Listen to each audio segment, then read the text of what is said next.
Hi, welcome to the Weekly Howl with me, Phil Connor-Lane, and Ed Safel from Eddie and the Wolves. And today we're very blessed to have the magnificent Charlie Starr from Blackberry Smoke on to have a little conversation.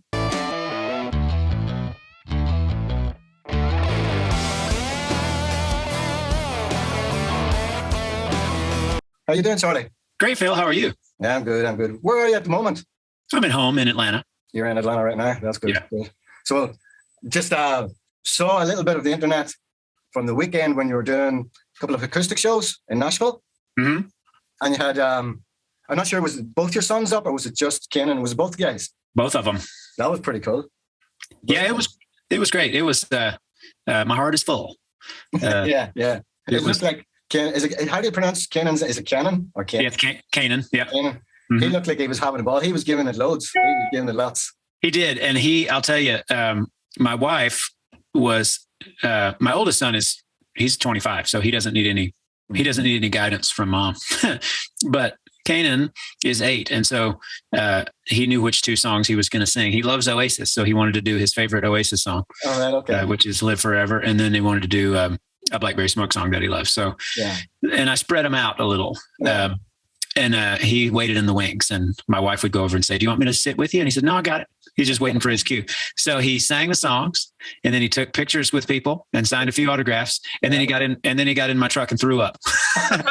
So it was like the full-on rock star night for him at 8 years old. It was pretty, for his age, having the confidence to go and sing beside his dad on stage in front of people.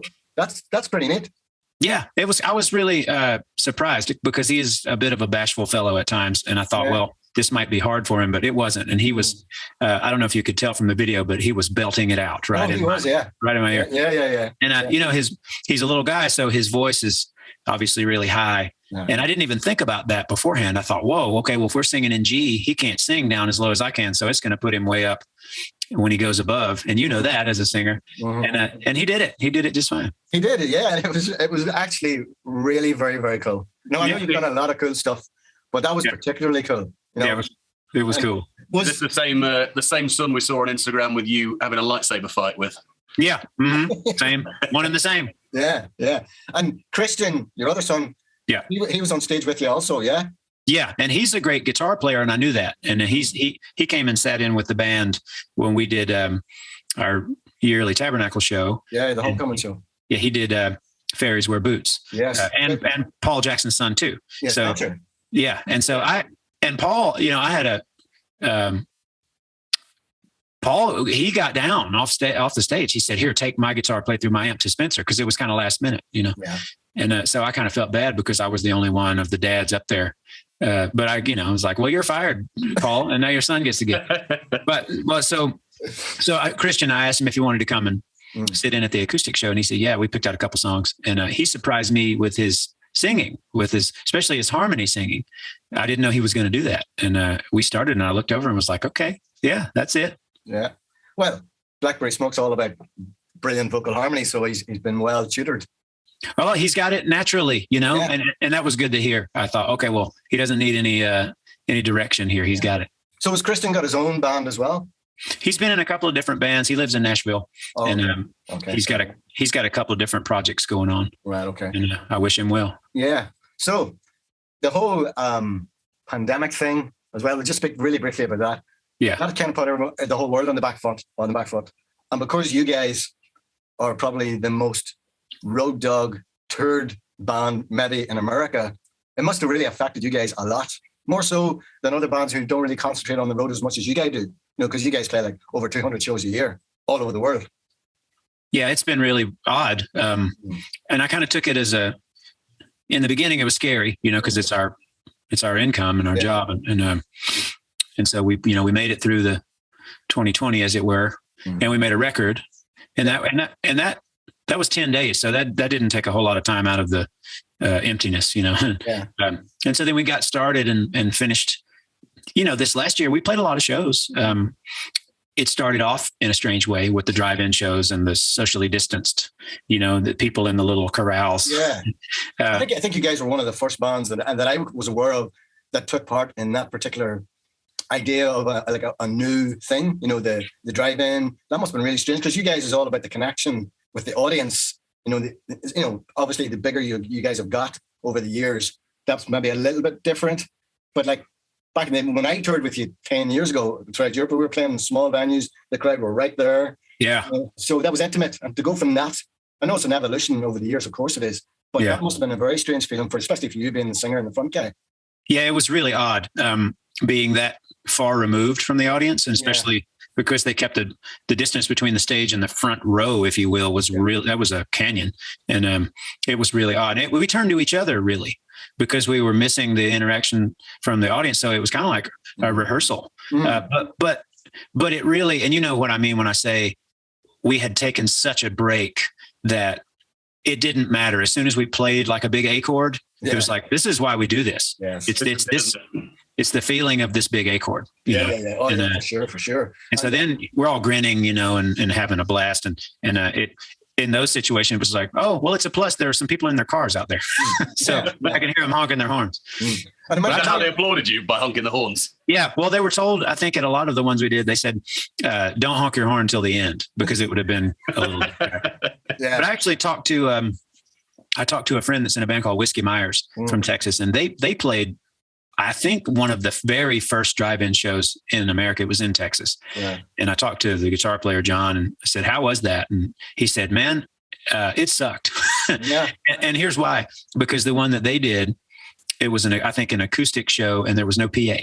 Oh, so here's what they did.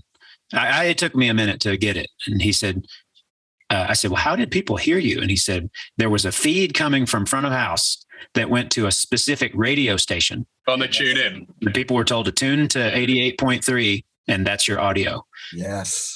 He said it was not sexy. It was really tough. I did a gig like that in a Christmas market. Where I stood on a huge stage in the center of this market, and everyone was in these little huts outside. And I had one little foldback speaker, and each hut had a little speaker. And I turned to the sound guy and I said, there's no feeling. Absolutely no feeling. How am I going to do this? Yeah. Well, we went to do we were lucky. We only had to do one, and not have to, but we only did one like that. And it was, and it was decided that we would do it acoustically as well. Yeah. And it was in Cape Cod, I believe, in New England. And Marcus King played the night before, and he called me the next day and said, hey man, if you're not here yet, you might want to turn around.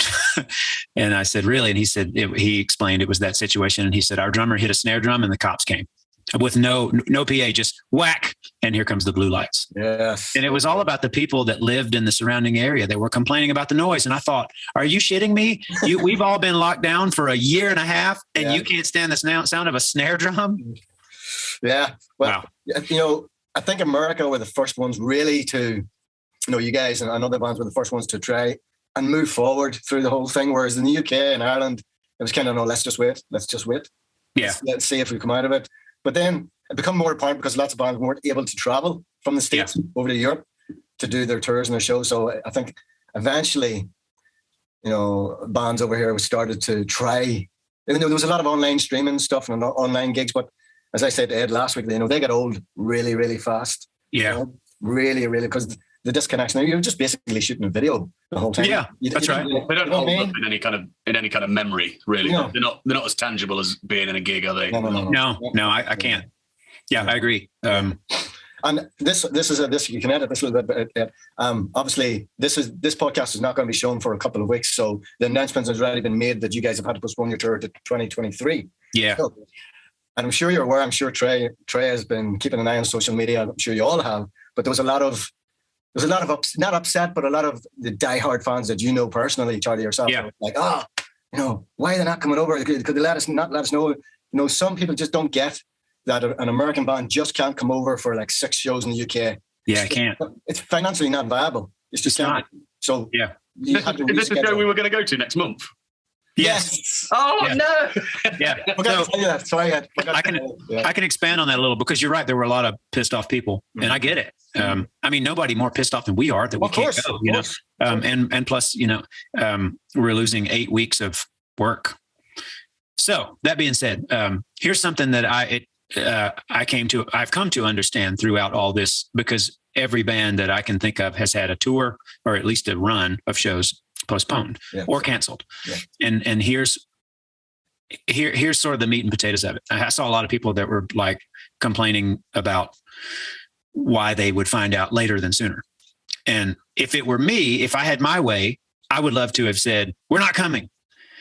But it's not just me. It's the promoters. It's the ticketing agencies. It's the venues. They like to have every bit of information ready to give people on how to get their money back, number one, or when the show is going to be postponed to, number two.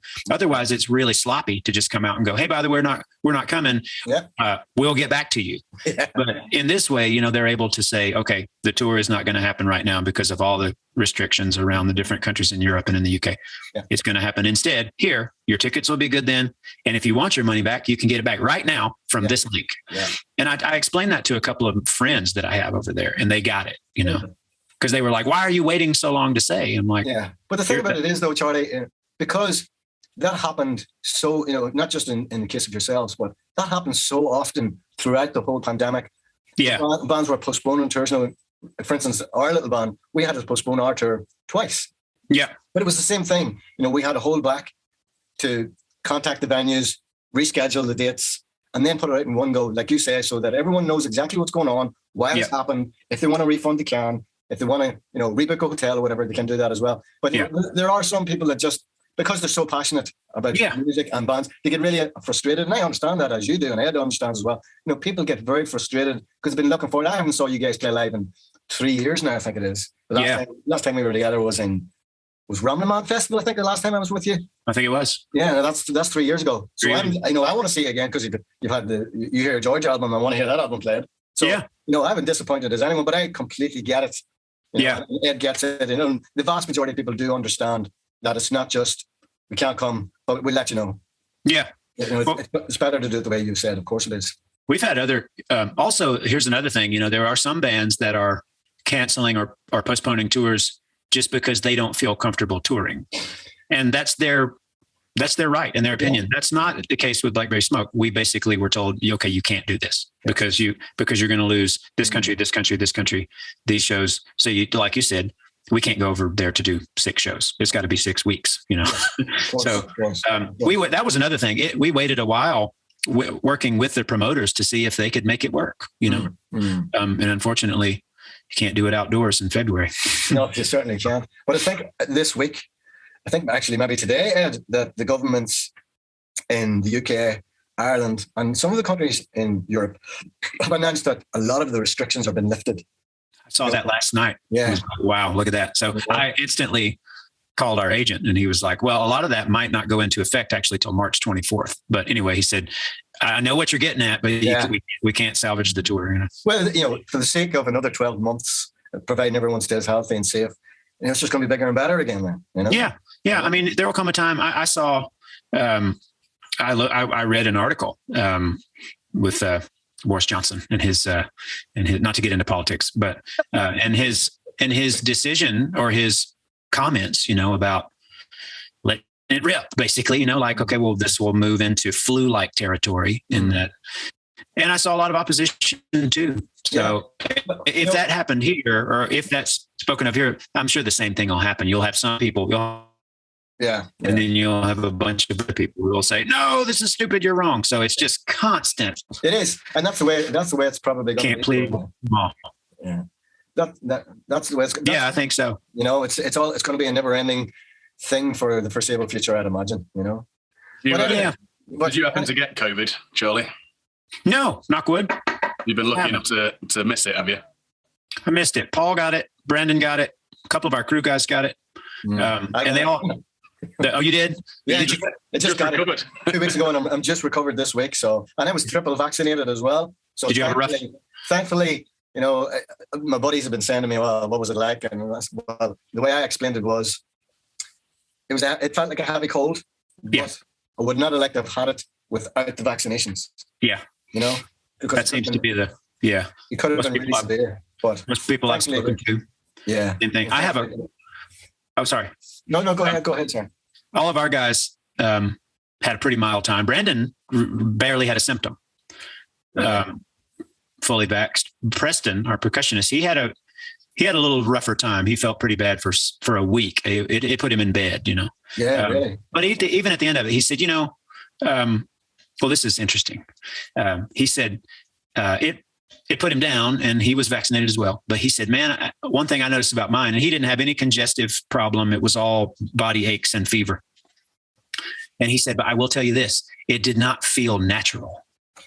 Yes. He said it, and he's not a conspiracy theorist, but he said, man, it really felt foreign. Like losing, I mean, me and my wife, we lost our sense of taste. Yeah.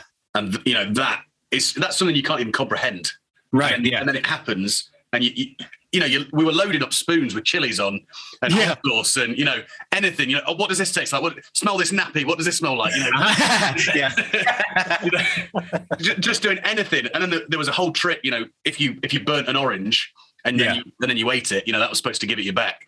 So then every night I was burning an orange, trying to get it. Did it work? No. Oh man. Well, he said, he's like, as far as it, being leaked from a laboratory or, who knows, but he said, I believe that because it felt like an alien was in my body. Yeah.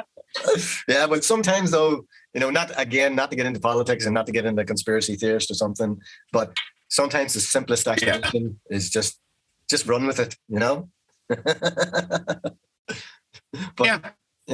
but anyway, so Charlie, the history of Blackberry Smoke.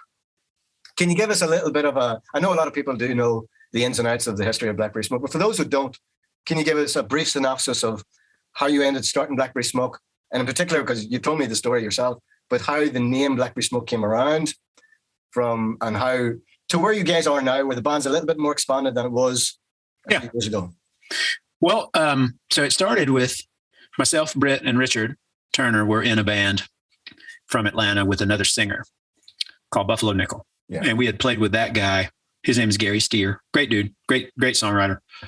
Britt and Richard actually played with him back in the 90s, in the early 90s. In the metal band?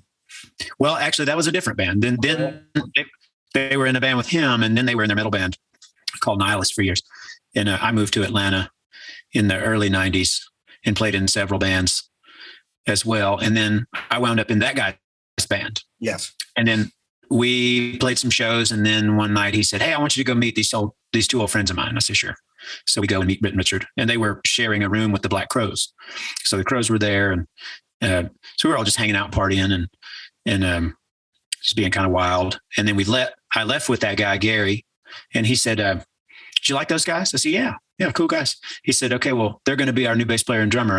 I've just fired the other two guys in our band. And I said, and I was brand new in the band. I was like, okay, well, that's weird, but okay.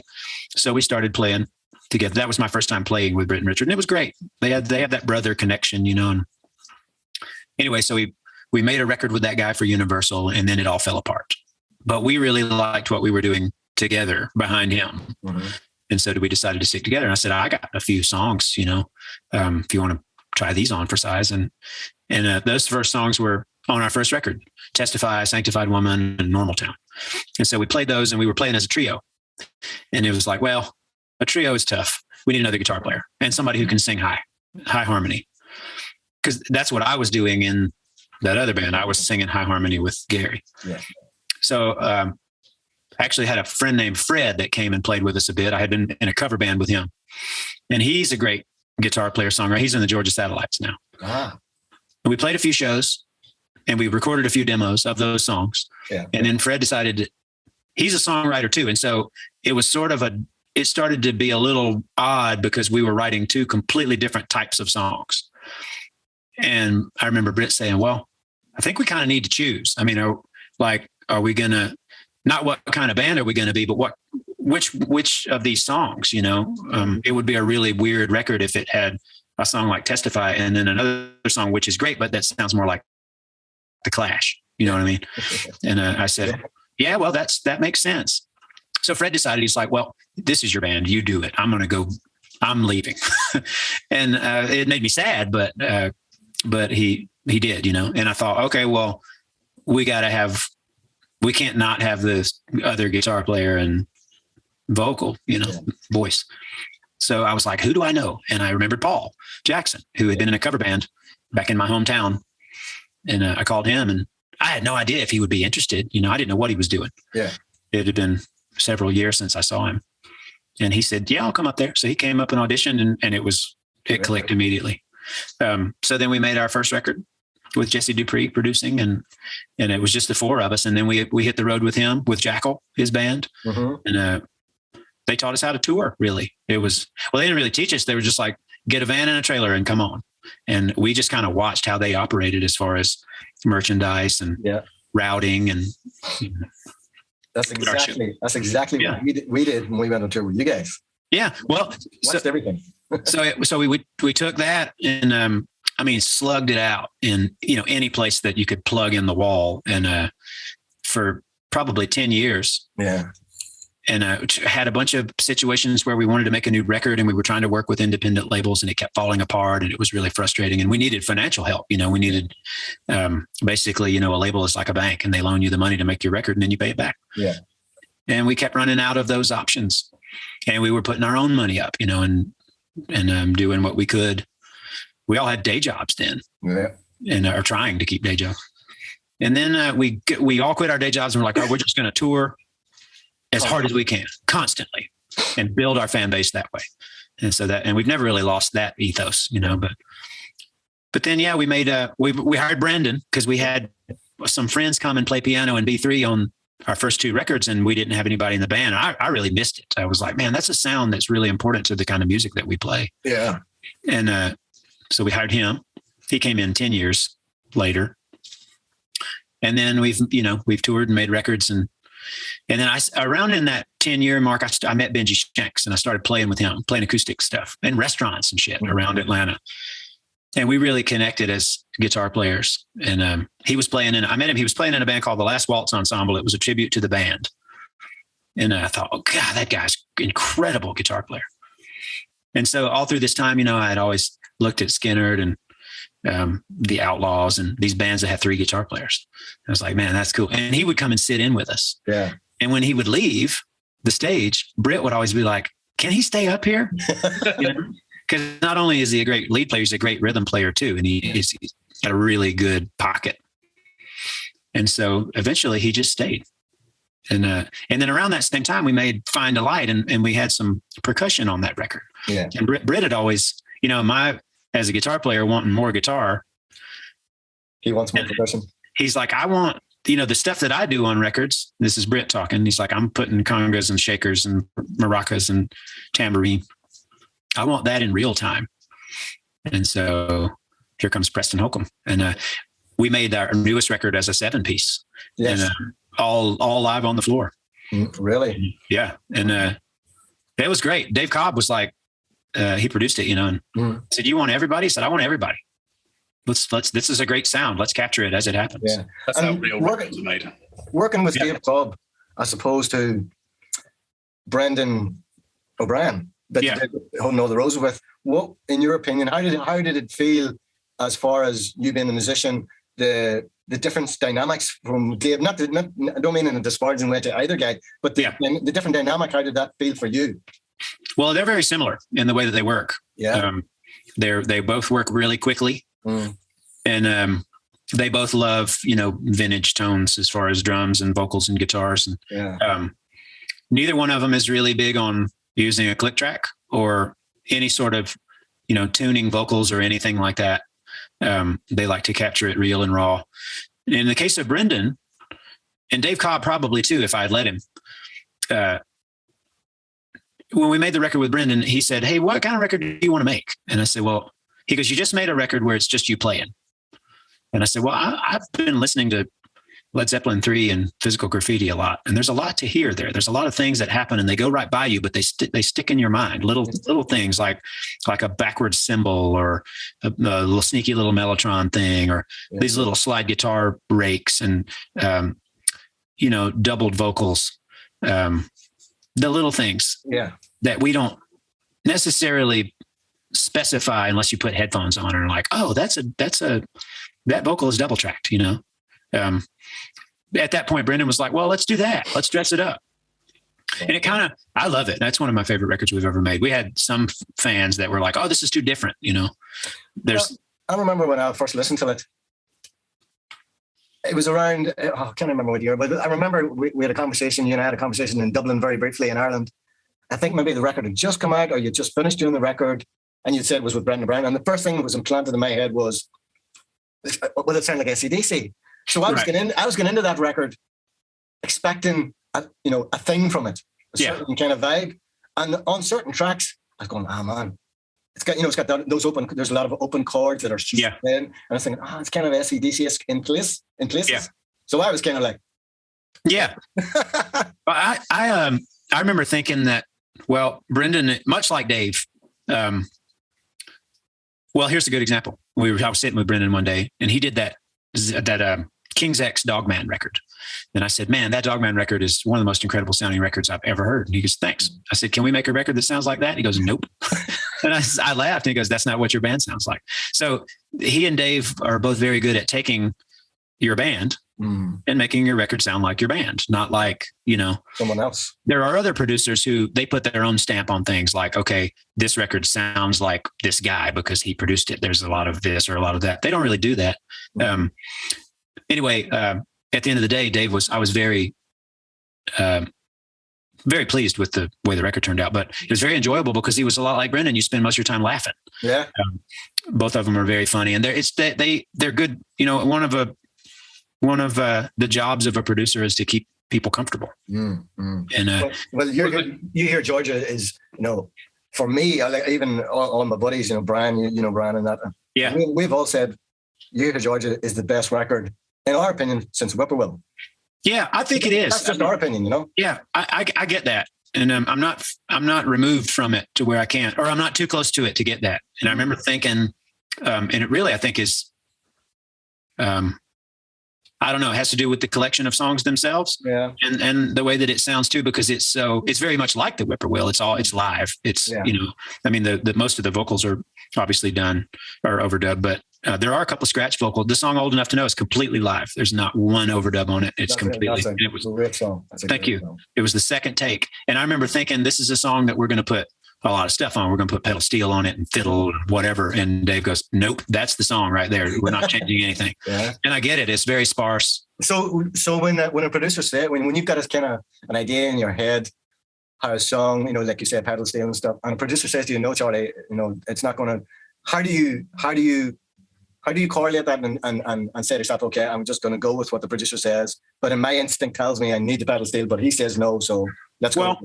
I don't always agree. And we didn't agree on every song. There were certain things that I was like, "I don't think it should do that. I think it should be like this." And I'm just, to your point, I'm trusting my gut, because your gut's always right. But like when he said that about "Old Enough to Know," I knew he was right. It was like, okay, I get your point. It's there's enough magic here with nothing else, and probably more if it's this open. What are the challenges of not recording with a click and things like that, Charlie? Not speeding up. I mean, we as humans, music is all about passion and adrenaline, and especially a rock and roll song. He grabbed his phone once, and I said, "Man, okay, well, we're speeding up on this song." And he grabbed his phone and played Honky Tonk Women. And he's like, speeding up, still speeding up. And we laughed, and he goes, "Has that ever bothered you?" I said, "Never." He said, "Okay, well, there you go. We're humans making music, and humans speed up sometimes." So he didn't come in and start doing the whiplash thing to you? No. To the contrary. I mean, he would, when things would speed up and choruses want to lift, and if you put a click to the You Hear Georgia record, I'm sure all the choruses would be faster than the verses, and it's just human. It's that's natural, isn't it? A lot of people, I mean, that's something I tend to do, is make the chorus a little bit faster and make solos and things faster.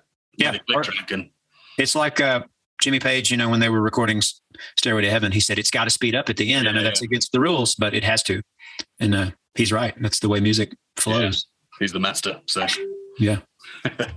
When did you start vaping? 3-4 years ago, to stop smoking. And my wife is like, "Are you just going to do that forever? Or are you going to?" You just replace one addiction with another, don't you? Right. Yeah. It's a lot different though. I gained some vocal range. Did you? From losing this harshness of the cigarettes. Because it's totally different, Yeah. You don't drink, do you? You're sober? No, not in a long time. No. Gained some range there too. Yeah. we didn't talk about where Blackberry Smoke, the name, came from. It's not a strain of weed, is it? No, it was before all that. It was Chris Robinson. We were sharing that room with the Black Crows, the rehearsal room, and we didn't have a name. And I wasn't even there that night. I was at my house, and Britt called and said, "Hey man, Chris has got some ideas for names." I said, "Okay, what are they?" And he said, "New Earth Mud." And I said, "No, I don't like that one much." And I forget the other one he said. And then he said some silly stuff. And then he said, "The Blackberry Smoke." And I said, "Oh, that's good. That's nice." So we dropped the THE and Blackberry Smoke it is. How do you feel 20 years later, knowing that so many bands now have the name Black something or something Smoke in their name? Do you think that's a little homage to you? I don't know. Well, when we formed the band, we were in the studio with Jesse Dupree making our first record, and his good friend, who became my friend too, Richard Young from the Kentucky Headhunters, showed up at his house one day to the studio, which is behind Jesse's house. And he had these two young guys with him.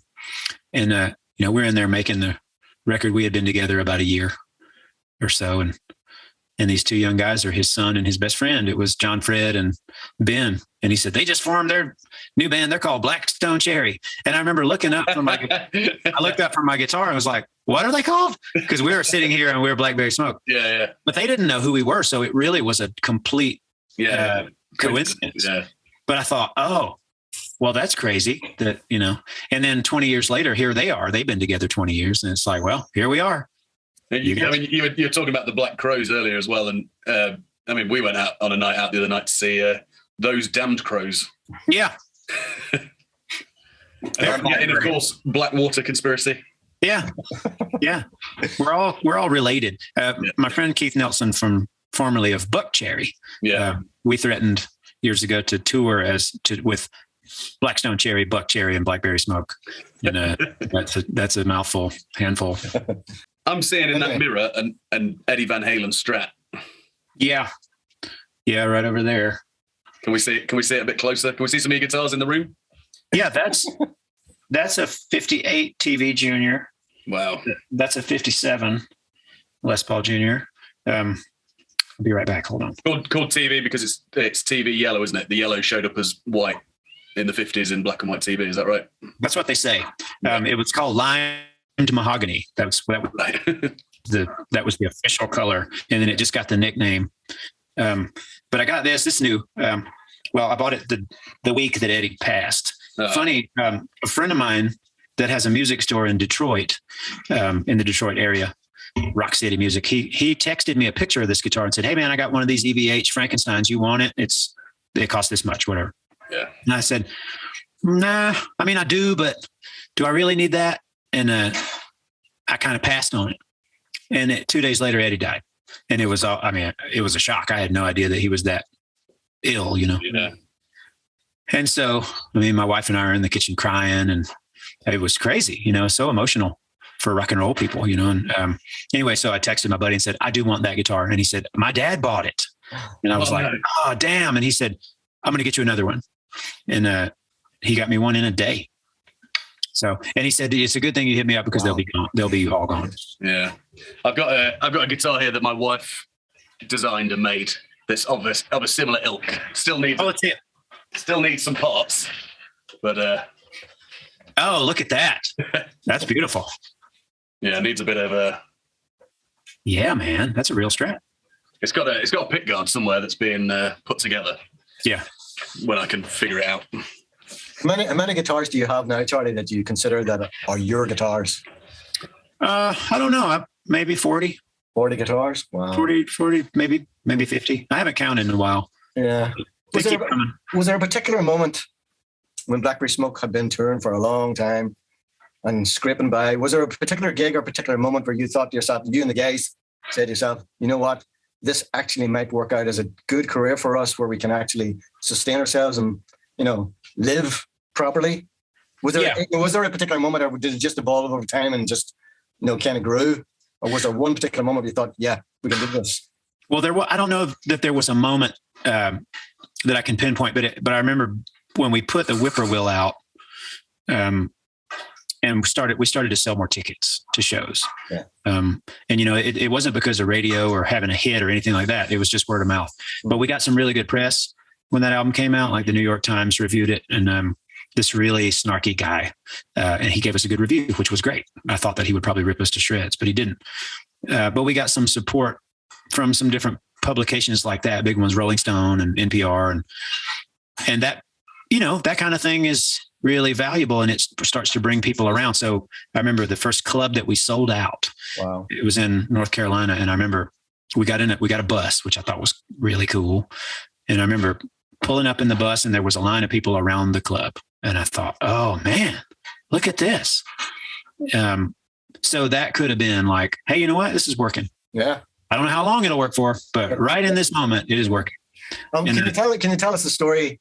I know you told me, or maybe Britt told me a long time ago, the Lynyrd Skynyrd story, where you guys drove for like 1,500 miles and the show got cancelled, but they called you back again then like a month or 2 months later. Yeah. I can't remember any details about that. The first time that we opened for them was in Texas. That's what it was. Okay. Yes. The first time that we were going to open for them, we drove all the way to Texas and it got canceled. And we turned around and went home. And then we went back when it was rescheduled, and we did open. It was Dallas, Texas, and it was great. And we were on stage. We had 30 minutes, and I wasn't sober yet. And I was nervous and probably drank too much before the show, Paul and I. But we had a good set. It's only 30 minutes. So we didn't have enough time to screw it up too bad. Yeah. But I remember looking over, and Ricky Medlock and Gary Rossington were watching from the side of the stage. And I thought, oh, man, don't screw this up, and keep it together. Yeah. And we had a pretty good opening set. It went by. 30 minutes goes by like that, Yeah.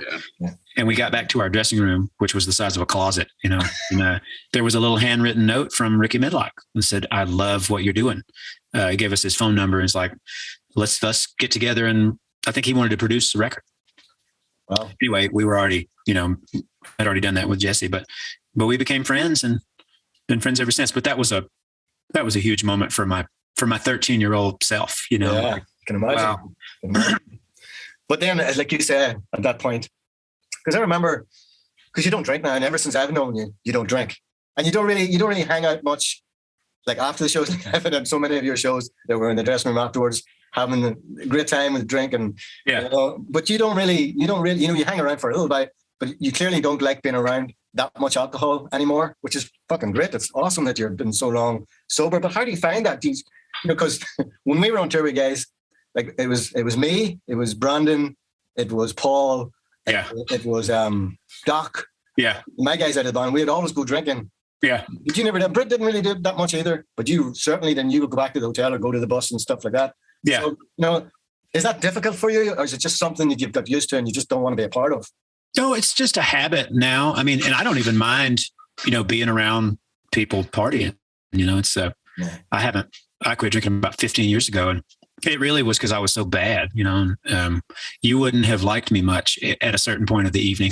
Really? Yeah. I wasn't I was a troublemaker, but I don't know. It becomes a habit, like you say, like show's over, hang out for a minute and then go do whatever, go to the hotel or go to the bus. And one thing I have to put a lot of work into, not work, but a lot of time into taking care of my voice on tour. Cause sure. I can't, if you let me, I will stay up till 5 a.m. doing nothing, but I don't want to do that. So somebody taught me a long time ago, said, man, the only thing that keeps your voice right on the road is sleep. It's the only thing. Not tea, not lemons, not honey, not spray, not water. Sleep is what repairs it. Yeah. And I found that to be the case. That was another thing. Back when I used to party, I would lose my voice every 2 nights. Really? And I would always be like making excuses for it. Like, oh, I got a cold. And, Britt would be like, couldn't have been that 8 ball of cocaine that you've been doing for the last 3 days. It's like, oh yeah, it's a flu. That's what I've got. Yeah. But you don't smoke anymore either. You haven't smoked in a few years. No, I switched to Ed and I were just talking about it. Switched to vaping. We're all on the train. Mine's unionized. Oh yeah. You probably know too, Phil, that I think I spent so many years smoking and playing in smoky clubs that and I didn't even find it difficult to go into a room with 300 people smoking at the same time. I didn't find it hard to sing a set, Yeah. Strange. But there's a difference though now these days when you walk into a club and you can smell the beer on the floor, but there's no smoke. No smoke. Yeah. No, it makes a huge difference. It definitely does, absolutely. And the older you get, for me, because I'm a bit older than you, Charlie, but the older you get, the more care you have to take of your voice. Yeah.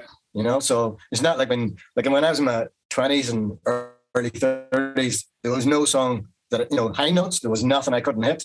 But now I have to do a 30, 40-minute warm-up before even attempt that, Yeah. it's just one of those things, If you, Joey, if you could go back, and same to you, Phil, as well, if you could go back to be sort of my age in your 20s, and, what steps what would you say to someone like me and say, this is how you should look after yourself. Trust me, I've done it, kind of thing. Oh God, I don't know. I mean, because I don't have a ton of regrets as far as, well, I should have done it this way. I mean, there's no way on tour for a band to party it's actually as hard as bands like to make it out that they do. There's no way that you can do that for 20 years. I mean, it's you'll die. You can't. If you're in a band that's playing, 4 shows in a row and a day off, or even more, it's not sustainable.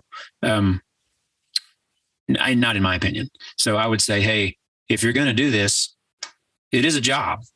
So of course, have fun. Do whatever you do to have fun. But remember, there's people paying to see you, and if you go in there and suck, they won't come back. That's the thing, though. They won't come back, is right. And there's a lot of, like, I know it's maybe not the same thing, but this big stadium tour that's coming up with Def Leppard and the Crew and Poison, with Vince Neil's voice maybe just not as good as what it used to be.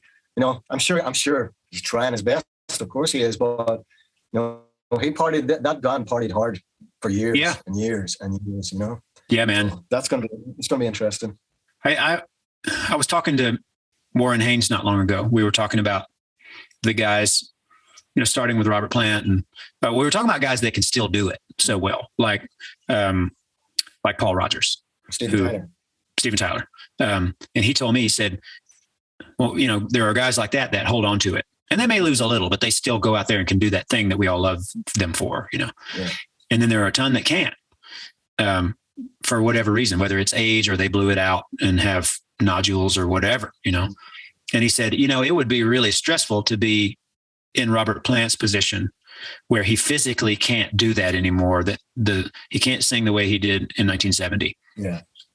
Because if it's either damage or age or whatever. I think that's why he doesn't want to do any of the old Zeppelin stuff really anymore. That's right. Not like the recorded versions of it. Yeah. He with his new bands, he changes the arrangements, and it's really cool. I think it's a great way to do it. Yeah. But he said, that's a guy who was basically, there are other bands that are similar situations where the guitar player has a vision, and he's got his guitar and he's got a riff, and it's in this certain key, and that certain key calls for the singer to sing up here. And at 19 years old, Robert Plant was like, I'm your guy. I got that. And not nowhere in his mind was he thinking, can I do that when I'm 70? Because who can? Yeah, because 70's in the far distant past. Yeah. But if you think about it, like I just went to see the Stones just a couple of months ago in Atlanta, and I thought, Mick Jagger is a machine. He never really sang out of his range. First of all, he was always a very comfortable singing from his gut kind of. He did his thing, this Mick Jagger thing. He had his Liam. And he can still do it because it's not acrobatic like the Plant stuff. It's, and I watched him for almost 3 hours up there at 75 years. 75? Is that how old he is? Is he 75 or 76? He's right up there anyhow. Wait a minute. No, he's 78. What am I saying? He's even older. Yeah, he's right. Wow. He ran from the side of the stage to the other side of the stage and down the thrust, never missed a word. Didn't even look winded. Wow. I'm pretty sure him and Keith Richards will outlive me, probably. I don't think I'll see them go in my lifetime, honestly. I had a buddy who we both saw that show, and he said, hold on a second. Yeah, 78 years old. What am I saying? Wow. He said, and Keith that night, God bless him, he sat down for a few songs on the drum riser. He way more of that night. There was a lot more grandpa going on for Keith than for Mick. And my buddy was like, all that talk about Keith Richards is going to, outlive everything. And he said, my money's on Mick Jagger. Wow. Well, Mick does, if you watch documentaries and read articles, he does actively try to keep himself fit. Yeah, you know? that's right. He does a lot of yoga and working out and stuff, you know, so that probably obviously that helps as well. You can tell that as well. You know? Yeah. So as far as now, this is obviously if I saw you before now on tour, we've probably had a conversation. But Brandon being married, has that changed? And he's got a kid now as well. Has that changed the dynamic for him? You know, I don't know. Because when you're a single guy, you can be on tour. Yeah. No. Maybe. I mean, he does. It's changed his life. Yes. In both ways, married and with a child, and so he's not causing like he used to, but he's still just so happy. He's such a the road, and he's a good travel companion. So yeah, he goes to bed earlier. That's the only difference. Yeah. How does tour life work with family? You know, having kids and stuff like that. How do you make that work? It can get hard. I mean, but in our situation, all of our families, it's not new to anybody. Yeah. You know, it's what we've been doing for 20 years. So it's a little, you know, a long tour is easier to understand, I think. And even it was harder for my youngest son to understand why I was home so much in 2020, I think, than it would be for us to be gone, you know, in a normal year. Yeah. But, you know, but that was great, being home and not missing birthdays and not missing holidays. And that was not missing, you know, school plays and karate tournaments and all that stuff. It was great. Cool. I mean, I'm just learning that at the minute. I've got a young family, and we're, you know, starting to do tours and things like that. And that's a big thing daunting on me. You know, I don't want to miss out on the bits and pieces, but you know, I want to also live my dream as well a little bit. Yeah. It's a give and take, you know. I'm lucky. I have a fantastic wife she just walked in, actually. She's always been so supportive and never complained, not once, about, oh my God, you're gone so long, you know. That's good though. That's a big help though for someone like you and Paul, for instance, as well. And all the guys, you know, having an understanding partner, you know. Yeah. But so I don't know, did you, when I got cut off, did you ask Charlie about the name Blackberry Smoke and how it come around? I know how it come around, but did you ask? Yeah, we went through that. We were speaking about vaping and yeah, we covered. Yeah. Oh, is he gone again? Oh yeah. No, I'm back. You can hear us, yeah. Yeah, we were speaking about vaping and how much we dislike Blackwater conspiracy and Oh, you're a funny guy. Mm-hmm. So so the tour bus thing. You guys used to tour around in a van across America and stuff. When you upgraded to the tour bus, in your opinion, did it make things easier to put more pressure on you? Because obviously the tour bus has to be paid for and they're expensive and stuff, whereas you were touring in a van. So the upgrade to the tour bus, where there's more people on tour, did you feel any extra pressure to make sure Blackberry Smoke succeeded? No, I don't think so. I mean, it's there, but you just can't really focus on that. Yeah. It's necessary for a crew or for a band to have a full crew. And when the show grew and the need for different things grew as far as production and crew and, you know,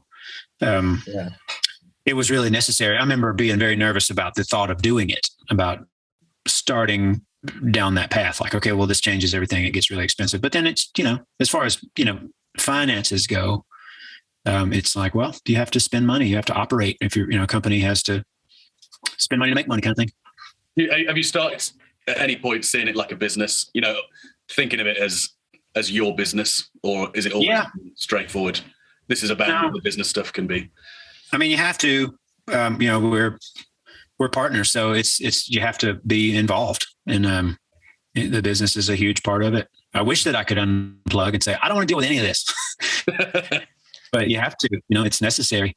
There's so much I don't understand about it that Britt really does. He's a great businessman from Jump Street. When I met him, you know, I was like, okay, he owned his own business then. So, and he's very interested in that, in the way that all those things work. I might lose interest, you know, and say, you know what, I don't care. And he'd be like, well, you got to care, because this is why, you know, and, but I think thank God every day. As far as your crew is and as far as the crew goes, Charlie, you know, because obviously I know Eric, but Doc's gone. Yeah, he retired from the road. Yeah. It was very sad, but he wants to get, and it was very sad. He's been with us 10 years. He was a good guy. But I wish him all the best. He's my buddy. Yeah, of course. And obviously then you've got new guys in. So do you find it, well, I suppose it's kind of separated anyhow, but obviously if you've brought in new guys, do you find it the difference from Doc and those guys, or that guy, the new guy?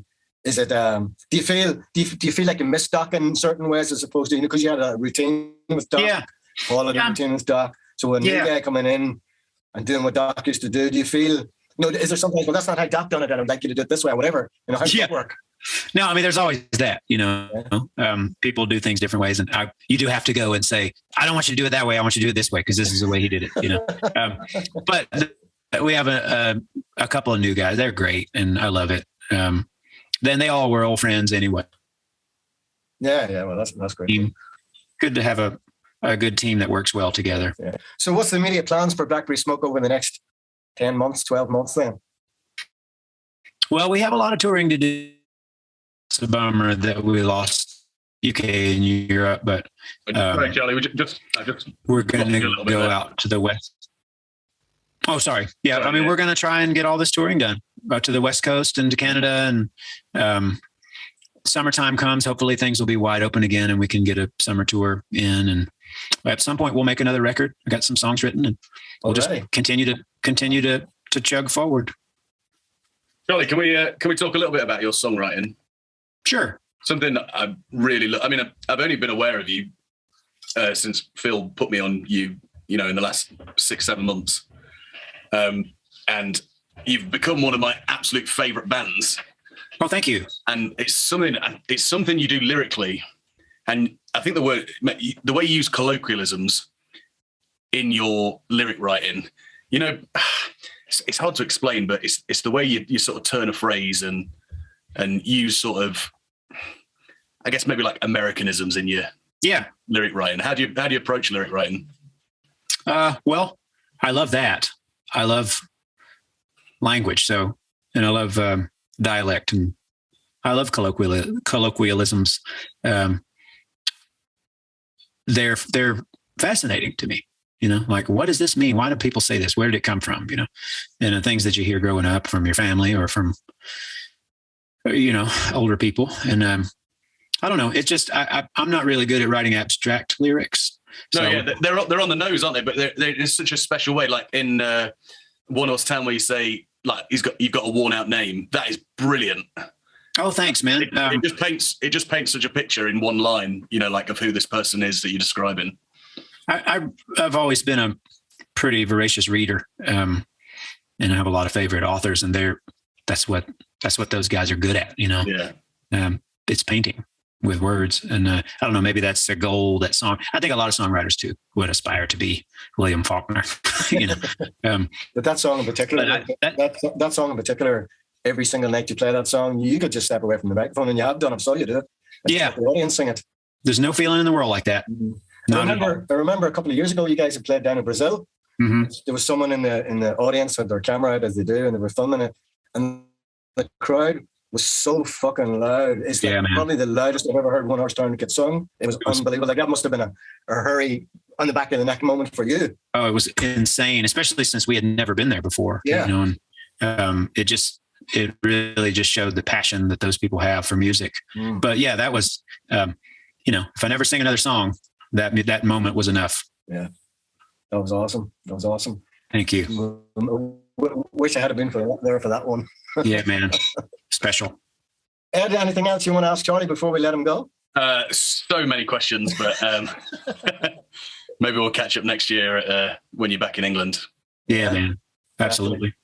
Charlie, thanks a million for coming on the podcast with us on the Weekly Howl, and hopefully stay safe and healthy, and we'll see you when you get over to the UK. Yeah. Next year. Not get COVID. That's right. Yeah. Knock wood. Yeah. Thanks, guys. Thanks very much for being with us tonight. Yeah. See you later. Bye-bye.